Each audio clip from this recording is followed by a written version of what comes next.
नमस्कार, मैं प्रिया। आप देख रहे हैं आंचलिक खबरें, अपनों की खबर आप तक। उत्तर प्रदेश राज्य कर्मचारी महासंघ ने अपनी विभिन्न मांगों को लेकर झांसी के गांधी उद्यान में एक विशाल धरना प्रदर्शन किया।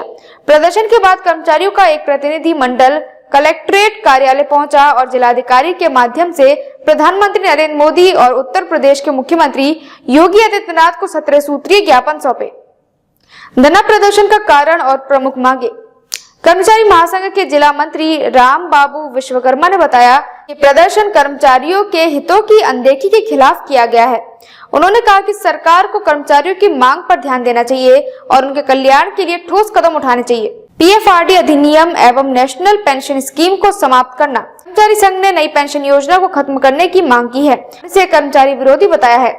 उनका कहना है कि पुरानी पेंशन योजना को फिर से लागू किया जाना चाहिए, जिससे रिटायरमेंट के बाद कर्मचारियों को आर्थिक सुरक्षा मिल सके।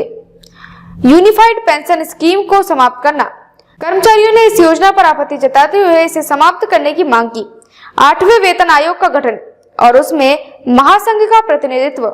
कर्मचारियों ने मांग की कि जल्द से जल्द 8वें वेतन आयोग का गठन किया जाए और उसमें महासंघ का उचित प्रतिनिधित्व हो।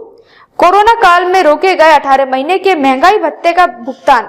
कोविड-19 महामारी के दौरान कर्मचारियों का 18 महीने का महंगाई भत्ता रोक दिया गया था, जिसे जल्द से जल्द जारी करने की मांग की गई है। चतुर्थ श्रेणी कर्मचारियों की नियमित भर्ती शुरू की जाए।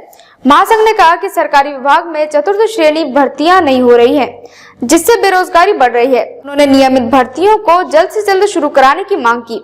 सभी अस्थायी कर्मचारियों को स्थायी किया जाए। विभिन्न विभागों से कार्यरत अस्थायी कर्मचारी को नियमित करने की मांग भी इस ज्ञापन में शामिल है। राज्य कर्मचारियों को समय पर वेतन और प्रमोशन दिया जाए। कर्मचारियों का कहना है कि उन्हें समय पर वेतन और प्रमोशन नहीं मिल रहा है, जिससे उनका मनोबल गिर रहा है। धरना स्थल पर कर्मचारियों की नाराजगी। धरना स्थल पर बड़ी संख्या में कर्मचारी मौजूद थे। उन्होंने सरकार के खिलाफ नारेबाजी करते हुए कहा कि उनकी मांगे पूरी नहीं की गई तो आगे आंदोलन तेज किया जाएगा। कई कर्मचारियों ने कहा कि सरकार उनकी समस्याओं को लगातार नजरअंदाज कर रही है, जिससे वह आंदोलन करने को मजबूर है। एक सरकारी कर्मचारी ने कहा, हम वर्षों से अपनी मांगों को सरकार के सामने रख रहे हैं, लेकिन हमारी कोई सुनवाई नहीं हो रही। अगर सरकार हमें नजरअंदाज करती रही तो हमें सड़कों पर उतरना पड़ेगा। ज्ञापन सौंपने के दौरान प्रशासन की प्रतिक्रिया। जब कर्मचारी महासंघ का प्रतिनिधि मंडल कलेक्ट्रेट कार्यालय पहुंचा तो वहां अधिकारियों ने उनकी बात सुनी और ज्ञापन स्वीकार किया। जिलाधिकारी ने कर्मचारियों को आश्वासन दिया कि उनकी मांगों को मुख्यमंत्री और प्रधानमंत्री तक पहुंचाया जाएगा। हालांकि कर्मचारियों का कहना है कि वे केवल आश्वासन से संतुष्ट नहीं होंगे, बल्कि ठोस कार्रवाई की प्रतीक्षा करेंगे। उत्तर प्रदेश सरकार के वरिष्ठ अधिकारी ने कहा कि सरकार कर्मचारियों की मांगों पर विचार कर रही है। उन्होंने कहा कि कोरोना काल के दौरान आर्थिक संकट के कारण कई भत्ते रोकने पड़े, लेकिन अब धीरे धीरे कर्मचारियों को राहत देने के लिए कदम उठाए जा रहे हैं। सरकार के प्रवक्ता ने कहा, हम कर्मचारियों की मांगों को गंभीरता से ले रहे हैं और जल्द ही उनके लिए कुछ निर्णय लिए जाएंगे।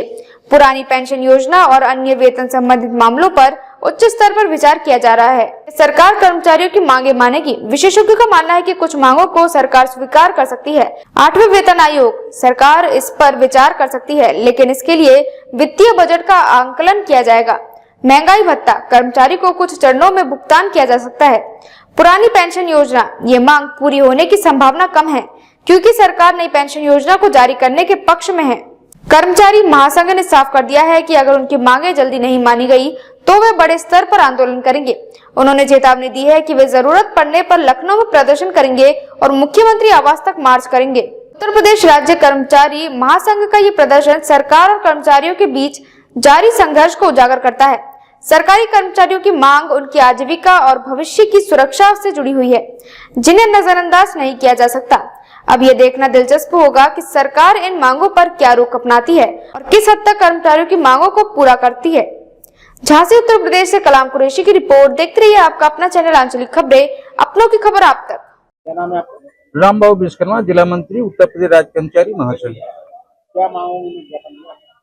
आज 17 सूत्री मांग पत्र माननीय प्रधानमंत्री उत्तर प्रदेश भारत सरकार नई दिल्ली और माननीय मुख्यमंत्री उत्तर प्रदेश सरकार लखनऊ को 17 सूत्री मांग पत्र प्रेषित किया गया, जिसमें एपीएस अधिनियम, national pension scheme, NPS, union pension scheme को रद्द किए जाने का प्रस्ताव भारत सरकार को प्रेषित किया जाए। एम्प्लॉय पेंशन स्कीम EPS के तहत आने वाले कर्मचारियों को परिभाषित नाम पेंशन में दिया जाए।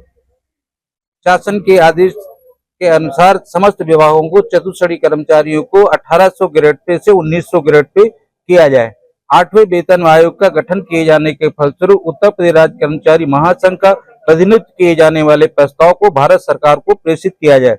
कोरोना काल में रोके गए 18 महीने के महंगाई भत्ता को शीघ्र भुगतान किए जाने का प्रस्ताव भारत सरकार को प्रेषित किया जाए। चतुर्श्रेणी कर्मचारियों के रिक्त पदों पर भर्तियां शीघ्र की जाए। स्कीम कीमत जैसे आशा बहुआ, आंगनवाड़ी, वन विभाग, दैनिक कर्मी, रसोइया, पंचायत, सफाई कर्मी, संविदा, आउटसोर्सिंग पर कार्यरत वाहन चालक, computer operator, photostat operator, pump चालक, शिक्षक, अनुसेवकों को नियमित किया जाए। किसको ज्ञापन दिया है आपने? ये आज जिलाधिकारी महोदय को ज्ञापन दिया है। अगर आपकी मांग पूरी नहीं होती है क्या करेंगे? अगला कार्यक्रम फिर प्रस्ताव पारित किया जाएगा, जिसमें आगे की रणनीति तैयार की जाएगी।